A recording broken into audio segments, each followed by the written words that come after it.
The 17th of December, 1944. In Belgium, the Ardennes forest. Oberf author Hans Müller squished in his cold foxhole and wrote in his notebook things that would stay with him forever. Life. People in the US are not like people in Russia. Their weapons are completely different. It's not the amount of fire, even though that's already awful. It's the speed. It's about being exact. It's the understanding that you can't do anything else. There is quiet for a moment, then the world goes off the next second. In the thick fog of that morning, Müller had saw something that broke every assumption German troops had about how strong the American military was. His Hitler's last chance to win in the West had just begun with a company from the 6th SS Panzer Army. What they had done complete surprise against American views that aren't held very strongly.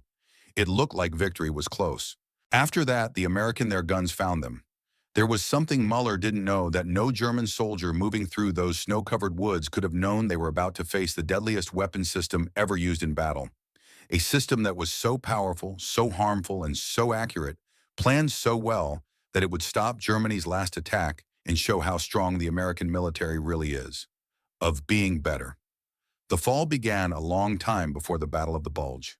In the years 1943 and 1944, German soldiers who had been on the Eastern Front were sent to Italy, France, and the Low Countries to fight American forces.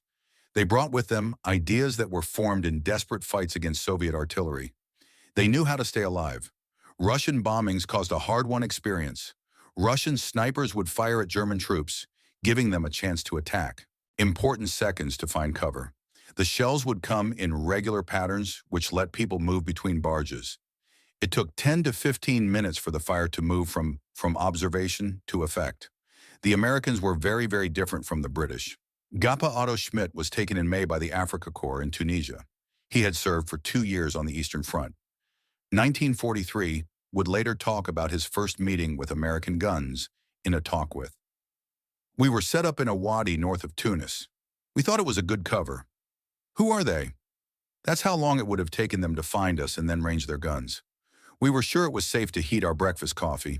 We saw it after that. A small plane that's not much bigger than a spy plane putting above at about 500 meters height.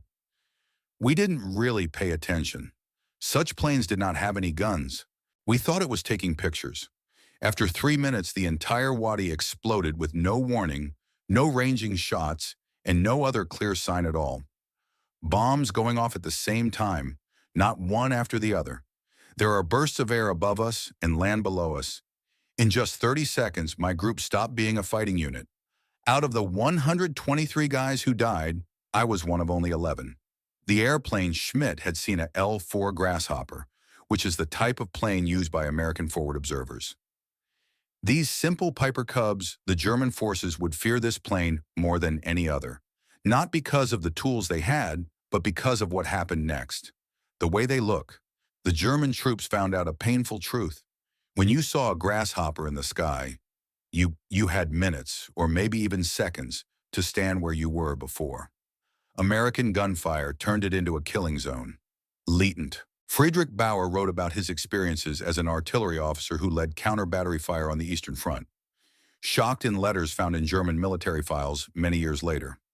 I learned about American weapons procedures from papers that were captured. At first, I thought these papers were lies and propaganda meant to scare people. There is no way that the outlined artillery system could work. The planning that was needed. It's not possible. Then I saw it for myself. Near Sinjo, an MRT insect showed up. We found it and got ready to move our guns, which is what we always do. Before we could, American moved, before we could even figure out firing data for counter-battery fire. Our position was being hit by shells. Not random fire, not covering a large area. Exact fire from each gun. They had figured out how to fire, planned, more than one battery at different ranges, and fired all at once in less time than it took us to move forward. Radio maps will help our watchers find the center of our fire's direction. How to? The American artillery was better not because of a single new idea, but because of a whole system that combined many new ideas. Germany could never meet their level of technology, training, and industrial power. What set it off was the fire, a new way of using weapons called direction center, where German artillery batteries calculated their own firing methods. All of the info from the American batteries was sent to a central fire direction center. That could make dozens of batteries fire at the same time. The FDC method used pre-calculated places to shoot. In companies all over the U.S., rooms were full of women using mechanical calculators. Slide rules and logarithm tables are used to find firing solutions for all possible combinations of factors. Speed and direction of the wind, weather, humidity, barrel wear, and propellant temperature and height differences between the object and the gun. These desks, written in books small enough to fit in a map case, helped American fire direction officers figure out exact you-can-fire answers in minutes instead of hours. A headman named Vera Hoffman, a math professor who was forced to join the Wehrmacht artillery, looked at stolen American firing tables after the battle. His analysis, which was kept in German military papers, showed that shocked admiration. Years of computer work went into making these tables, a huge amount of time on computers that use metal.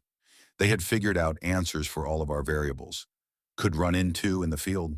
Compared to those, our shooting ranges were not very good. Each job needs a lot of calculations to be done in the field. What the U.S. had done the math ahead of time. They just looked up the answer in the field.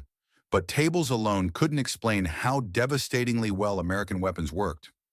What really changed things was time on target, a very advanced way of shooting that only a few countries were able to use. Now organized artillery fire at a target, which everyone calls 2T, so that multiple batteries shot their shells at different times depending on how far away they were from the target. All of the shells arrived at the same time, during a 3-second window. The result was terrible. The German troops had no warning. There were no long-range shots or slow builds-up of fire. For 1 second, there was silence. Afterwards, instant, dozens of shells going off at the same time. With troops out in the open, they had to drop face down at the first explosion of conventional gunfire in order to stay alive, so they didn't have time to answer.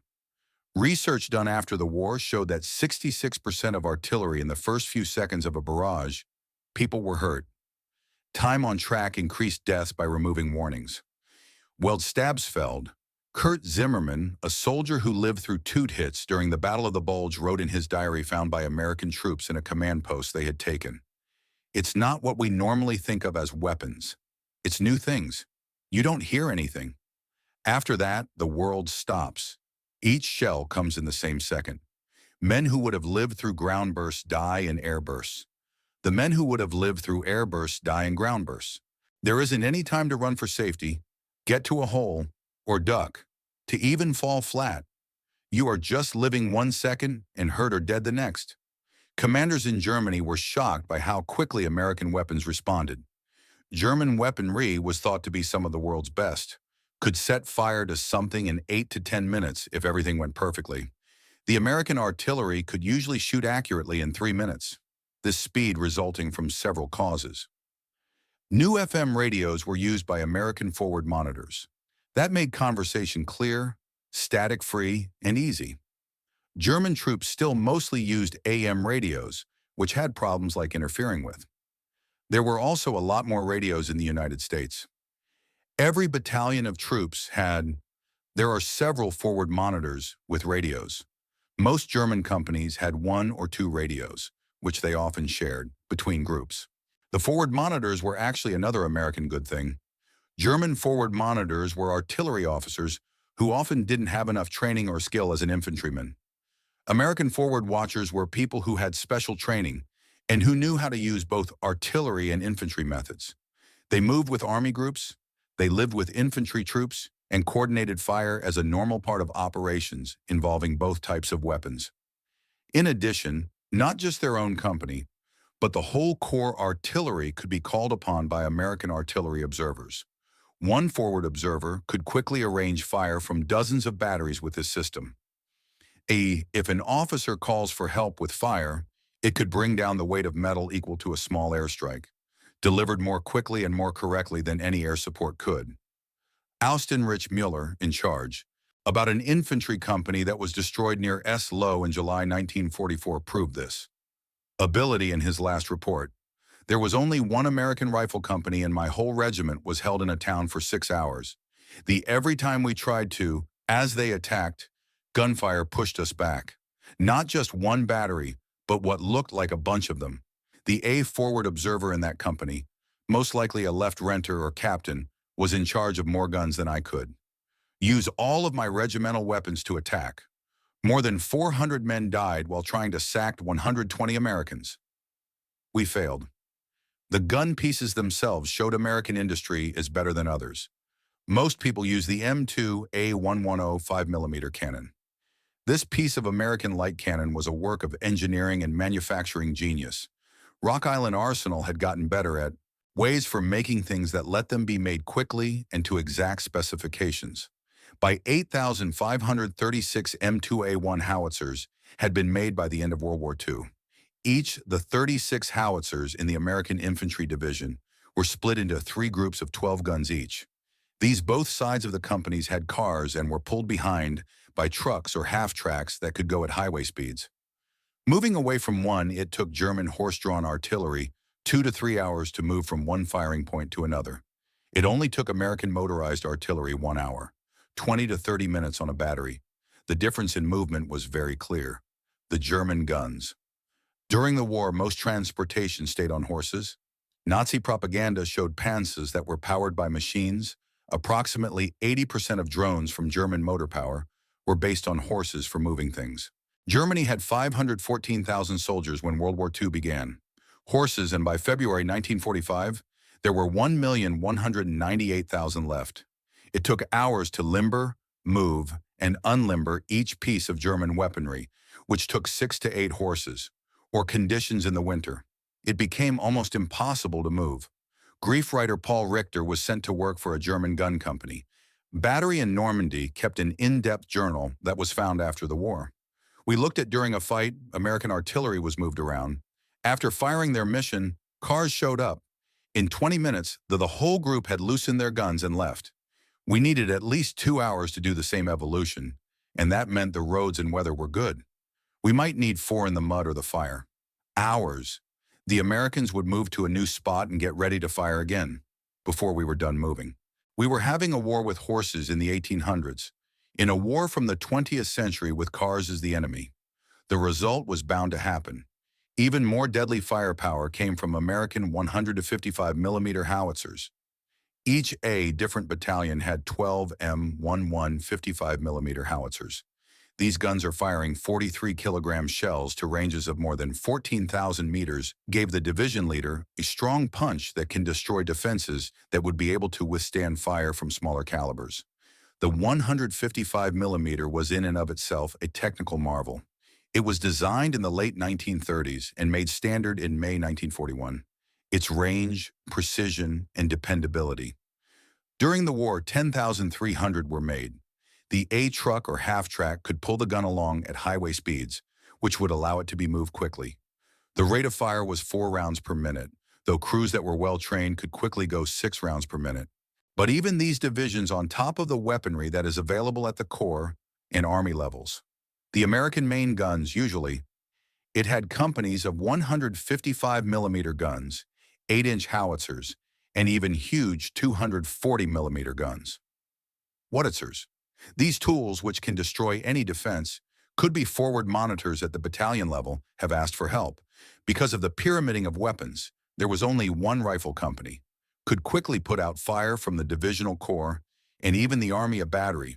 The German artillery, on the other hand, was very well planned. Army and CPS artillery had its own commands and couldn't help with divisional actions without a lot of work. Coordination and approval by more than one center. The German infantry units had their own guns, but to fire from corps weapons, requests had to go through the division and then to corps. This process often took hours. Yes, please. When the fire came, if it came at all, American mobile. The front line of the war had changed. Lieutenant Joachim Weber, a forward spotter who had asked for corps artillery support during the Normandy battle, and wrote down how frustrated he was. I called for main guns. At 9 a.m., the enemy was getting ready to attack our position by gathering tanks. I gave accurate coordinates, described the target, and talked about the situation on the battlefield. At 13:30, 4 hours after some time, I finally got fire, 3 shots. At that point, The American tanks had finished their attack and pulled back. Our place was taken over. I only made it through by luck. The weapons that could have saved us got here too late to make a difference. The high level of technical complexity of American the ammo was part of the artillery. Even though Germany had trouble with fuel shortages and, in addition to making shells, American businesses sent seemingly endless amounts of ammo to exact details that made sure the work would always be done right. Even more importantly, the Americans, the variable time fuse, or VT fuse, was a great piece of technology that clear-cut. The VT fuse, which is also known as the proximity fuse, had a small radar sender and receiver are built into the front of the gun shell. A radio signal was sent out by the sender. The mirrored signal set off the explosion when the shell got close to the ground or anything else. Because of this, a shell that went off at the best height for killing the most people, usually 10 to 20 meters above the ground. The VT fuse changed how well weapons worked. Time switches that worked normally needed to figure out the exact time to target and then set the fuse to that time. Wind, weather, and barrel wear all changed how long a shell flew. Even little, because of mistakes, shells either went off too high or buried themselves in the ground before they could go off. The VT fuse. Getting rid of these factors ensured the best airburst no matter what the conditions were.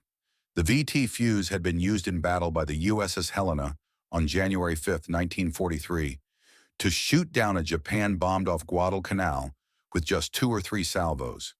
VT bombs were used in 1943 and 1944. Showed to be very powerful in naval anti-aircraft tactics and against V-1 bombing England from the sky. Of course, worries about the technology falling, it could not be used as field artillery over Europe after it fell into German hands. General Dwight Eisenhower asked directly approval to use VT fuses during the Battle of the Bulge, saying that their effectiveness made the extra security worth it. Risk. At first, the Pentagon said no, but Eisenhower strongly objected. Formal permission came on December 19 through December 21, 1944, not long after. The German attack started. This was the first time VT fuses were used against groundmen in the theater in Europe. The choice turned out to be right. VT fuse shells German units that were caught in the open during the 8 Ardennes were destroyed. Not nice. Naval tests against airplanes had shown that VT fuses were 3 to 4 times more powerful than regular fuses at stopping V-1 moving bombs. Switch VT, 79% of all things that came at it were destroyed. There were 3,000 pieces that could kill. Square feet instead of 60 square feet for regular fuses. A few guesses it was suggested that VT fuses made artillery 200 to 700% more efficient. Soldiers who knew how to avoid being hit by regular weapons by looking for any holes in the ground found that VT fuses canceled out that cover. The shells went off above them and fell down, with dangerous pieces that hit men lying down in shallow holes and killed them. Ober-author Hans Muller lived through a VT fuse barrage and wrote about it in his log, which was the starting point of this story. We knew on the Eastern Front to fall apart at the first blast. Even small depressions could protect from pieces moving side to side. But these shells, these monster shells as we called them, blew up above us. It was like rain as the pieces fell. Men who should have been safe in foxholes were killed by falling bits of metal. There was no response. We didn't have time to dig deep bunkers, though. We just died. The mental effects of VT fuses were worse than their physical effects. German troops were trained to deal with cannon that was looking for cover thought their training didn't matter. The fact that no cover falls short of overhead cover would keep them from being paralyzed. Some units wouldn't leave your defense positions, even if you were told to, because moving out in the open meant certain death if you were an American. They were hit by fire. Friedrich Bauer was helped to write about a nearly failed mutiny in his unit in the last few weeks of the Ardennes attack. It was told to my company to hit an American position, about 300 meters away. The men said no.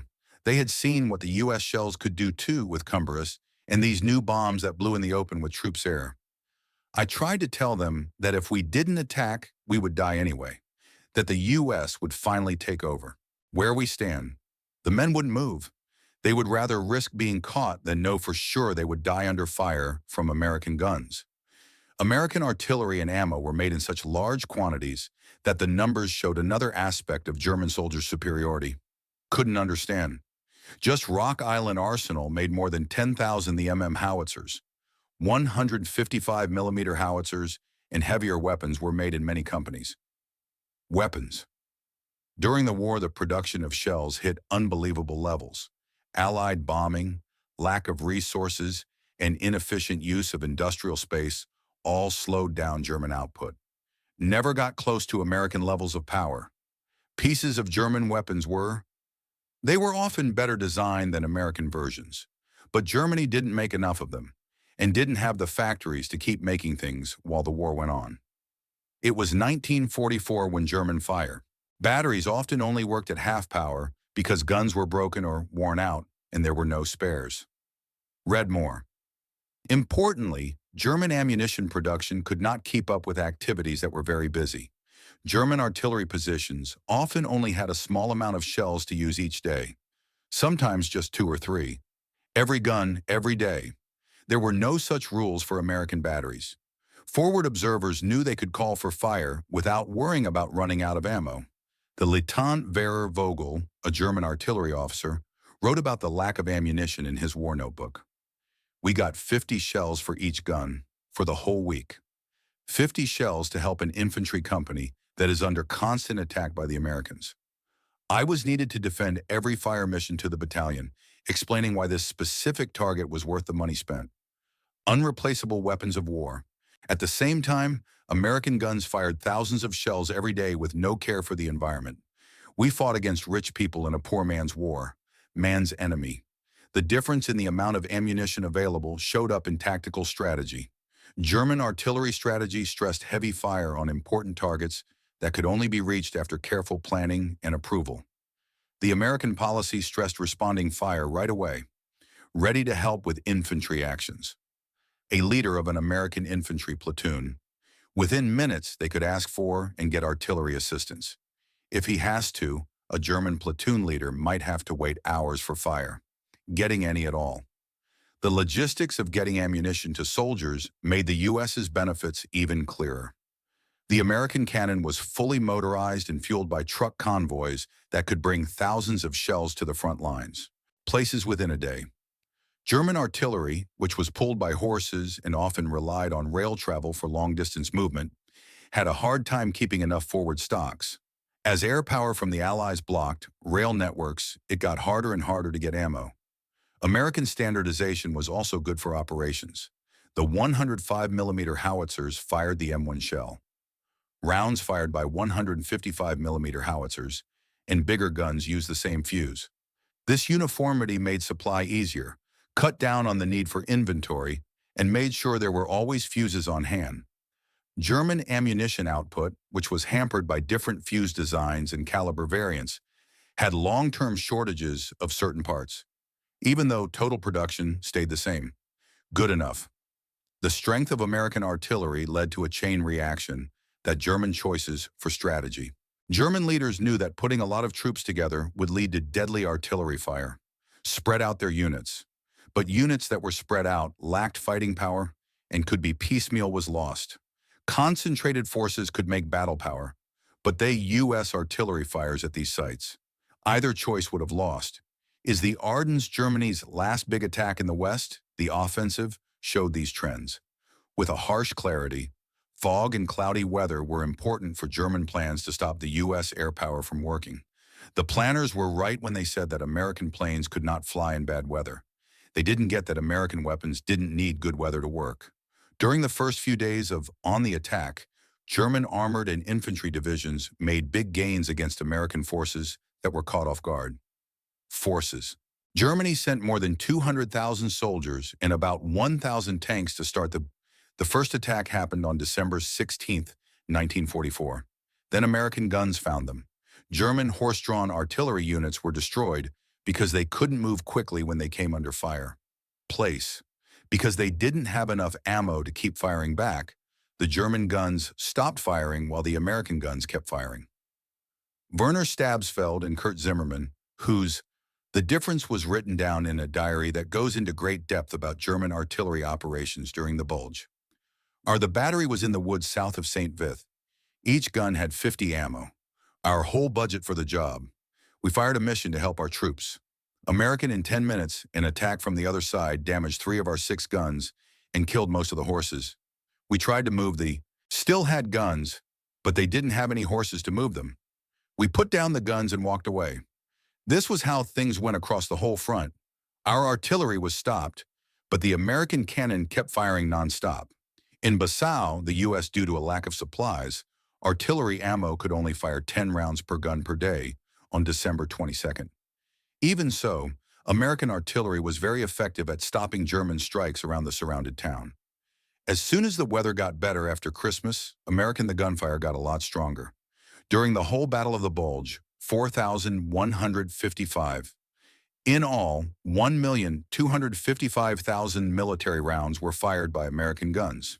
In the German units they got 50 kilometers into American lines and were stuck, surrounded by once they got more supplies, American troops could call on unlimited artillery support. John Heinrich Müller Obus, his regiment had been wiped out at St. Lo 6 months before the Bulge, but he was in charge of a new regiment during it. His last report, which he wrote in a jail camp after being captured in January 1945, gives a harsh evaluation. Our defeat came from American artillery before it came from American troops or shields. Their airplanes and guns watched every move we made and fired at us. All of your energy of forces was broken up by artillery fire before we could charge. Every line of defense was broken by artillery before their troops attacked on foot. We couldn't move, gather, or protect ourselves. We simply took shelling from weapons until we were no longer a useful force.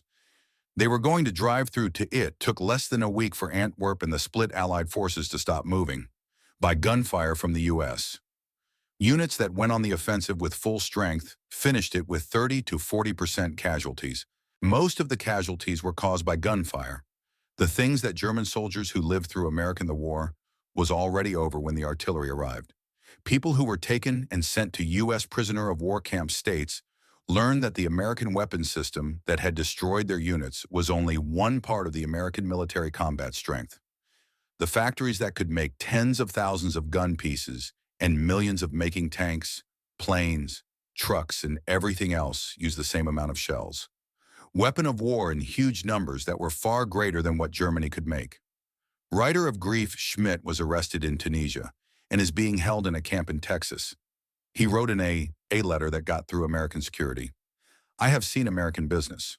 I saw hundreds of trains carrying artillery pieces, moving toward ports so they could be sent away. I've seen companies make thousands of shells at a time. The United States they didn't beat us by better tactics or braver troops. Even though their tactics were good and their soldiers were brave, we lost because of the sheer power of industry. They had the money to fire 100 shells while we only fired 1. They were able to, you can afford to lose gear and get new ones quickly. No matter what, we could never beat this. We fought for a long time. The German prisoners of war who saw training exercises for American artillery in the U.S. saw for himself how well the system worked because of how well it was planned and how professionally it was run. American crews of artillery. They trained all the time, working on their coordination and communication skills so they could spend more time on target missions. Moving forward, observers worked closely with infantry units, practicing how to work together in a way that made American combined arms operations possible. It worked so well. Lieutenant Friedrich Bauer, the artillery officer who was caught in Italy, American artillery officers gave talks at a prisoner of war camp about how they did their jobs. His notes German archives hold records that show how much he admired his work. They have set up a system for everything we did based on our own skills and initiative. Where we relied on skilled artillery officers figured out how to fire people by using their experience in math to make tables that led average officers to achieve the same results. Where we depended on good radio operators maintaining communication under difficult conditions, they produced radios so reliable that even minimally trained operators could maintain contact. They have taken the art of artillery and transformed it into an industrial process, repeatable and scalable. This is the secret of their success. The transformation of German prisoners extended beyond technical appreciation. Many realized that German propaganda about American military weakness had been completely false. The Americans they encountered both as enemies on the battlefield and as captives in prison camps demonstrated professional competence, industrial capability, and organizational skill that exceeded German capabilities in nearly every dimension.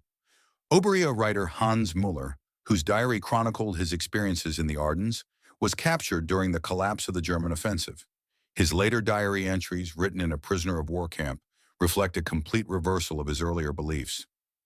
We were told the Americans were inferior soldiers, that they lacked fighting spirit, that they depended on material superiority because they lacked the skill and courage of German soldiers.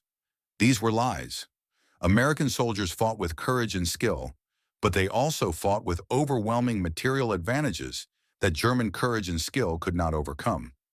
Most significantly, they fought with an artillery system so advanced that we had no effective counter. This more than any other factor defeated us. By early 1945, as Germany's situation became hopeless, American artillery superiority only increased. German ammunition production collapsed under Allied bombing. German artillery units lost experienced crews to casualties and received inadequate replacements. German horses, essential for moving artillery, died by thousands from overwork, lack of fodder, and American fire. German batteries that had operated with 6 guns at the war's beginning now operated with 2 or 3. Some divisions had no functional artillery at all. American artillery, by contrast, grew stronger. Production continued to accelerate even as the war in Europe approached its end. American factories produced more artillery pieces in 1944 than in any previous year. Ammunition production reached levels that allowed American forces to fire without restriction. New technologies, including improved fire direction, computers, and better radios, enhanced effectiveness further. The end came in May 1945 with Germany's unconditional surrender. In the final battles, American artillery demonstrated capabilities that seemed impossible just years earlier. Single battalions could deliver overwhelming firepower on demand. Multiple corps artillery could coordinate fire on area targets, saturating entire map grid squares with shells. Forward observers could call down destruction on any target within minutes, confident that accurate fire would arrive quickly. German survivors of these final battles carried with them profound respect for American artillery. Hedman Verner Hoffmann, the mathematics professor who had analyzed American firing tables, was captured in the Ruhr Pocket in April 1945.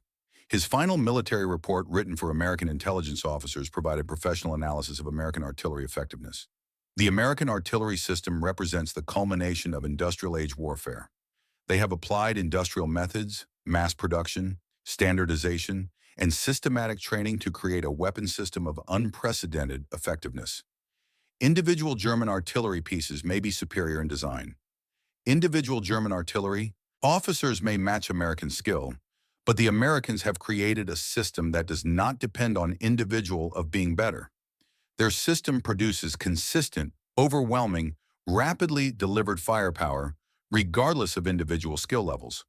This systemization represents a revolution in warfare that Germany never matched and could not match given our industrial limitations. In the decades after the war, historians analyzing American military effectiveness in World War II identified artillery as perhaps the single most important advantage American 80s forces possessed.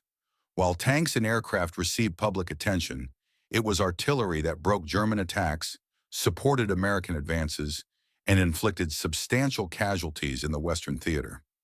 German military professionals studying their defeat after the war consistently identified American artillery superiority as a decisive factor. General Franz Halder, former chief of the German General Staff, wrote in his post-war analysis, "American artillery achieved what we believed impossible. They transformed artillery from a supporting arm into a dominant weapon system. Their coordination, their fire control, their logistics, and their industrial production created an artillery force that could not be matched or countered." German forces in the West operated under constant artillery threat, unable to mass without drawing devastating fire, unable to move without observation, unable to fight effectively under the weight of American shells. The tactical innovations developed by American artillery during World War II became the foundation for modern artillery doctrine. Time on target remains the standard method for coordinating artillery fires. Fire direction centers remain the hub of artillery operations. Forward observers closely integrated with maneuver forces remain essential for delivering responsive fire support. The basic structure established by the United States in World War II persists to this day. The proximity fuse represented such a significant advance that its full impact remained classified for years after the war. The psychological impact combined with the physical casualties often broke unit cohesion entirely. German soldiers caught in the open by VT-fused shells had no effective defense for the German soldiers who faced American artillery. The experience left permanent impressions. Stabsfeld Webel Kurt Zimmermann, who survived multiple toot barges during the Bulge, immigrated to the United States in the 1950s. In a 1960 interview, he reflected on his wartime experiences. "I have been asked what weapon I feared most during the war. Not tanks, though German tanks were inferior to late-war American tanks. Not aircraft, though American air power was overwhelming. Not even American infantry, though they fought well. The weapon I feared most, the weapon that gave me nightmares then, and sometimes still does today, was American artillery. The sudden, devastating fire that arrived without warning. The knowledge that you might die without ever seeing your enemy killed by shells fired from guns kilometers away. This was true terror. The story of German soldiers and American artillery is ultimately a story about the transformation of warfare in the industrial age. Individual courage and tactical skill remained important, but they were overshadowed by industrial production, systematic training, and organizational efficiency. The Americans had created a system that amplified the capabilities of two average soldiers, making them more effective than exceptional German soldiers fighting with inferior systems and inadequate support. The artillery that broke German forces in World War II was not the product of a single innovation or a brilliant individual. It was the product of a systematic analysis, industrial application, comprehensive training, and abundant resources. It represented American military power at its most effective, using industrial capacity and organizational skill to create overwhelming combat power. For the German soldiers who faced this system, the experience was transformative. They entered the war believing in German superiority. They ended the war understanding that American industrial might and organizational capability had surpassed German capabilities. They had learned to fear American artillery above all other weapons, for it represented the unbridgeable gap between German methods and American.